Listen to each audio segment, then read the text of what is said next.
This ceramic model of the universe originated in cultures where the form of government was monarchical, and where, therefore, the maker of the universe was conceived also at the same time in the image of the king of the universe. King of kings, Lord of lords, the only ruler of princes, who dost from thy throne behold all dwellers upon earth. I'm quoting the Book of Common Prayer.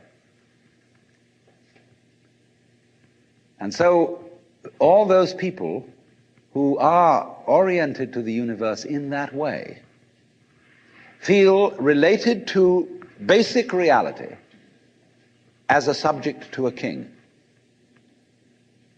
And so they are on very, very humble terms in relation to whatever it is that works all this thing.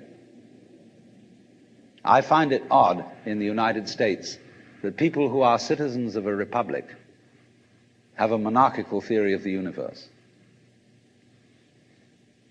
because we are carrying over from the very ancient Near Eastern cultures the notion that the Lord of the universe must be respected in a certain way.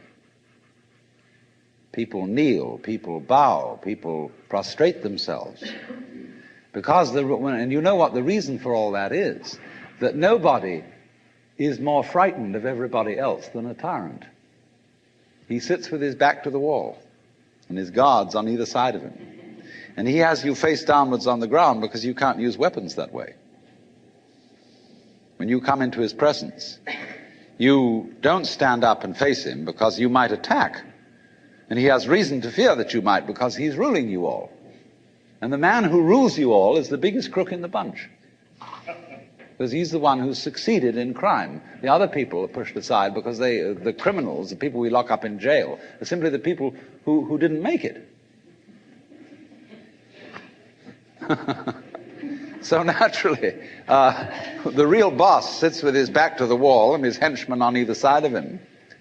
And so when you design a church, what does it look like? Catholic church with the altar as it used to be. It's changing now because the Catholic religion is changing. But the Catholic church has the altar with its back to the wall at the east end of the church. And there the altar is the throne, and the priest is the chief vizier of the court, and he is making obeisance to the throne in front, but there is the throne of God, the altar. And all the people are facing it and kneeling down.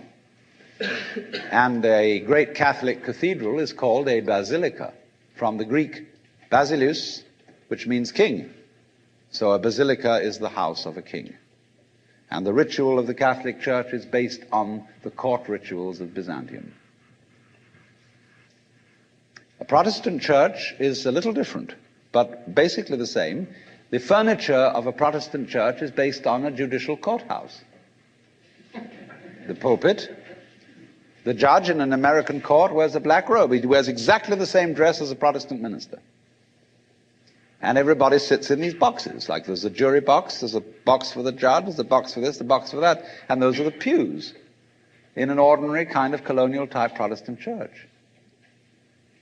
So both these kinds of churches, which have an autocratic view of the nature of the universe, decorate themselves, are architecturally constructed in accordance with political images of the universe.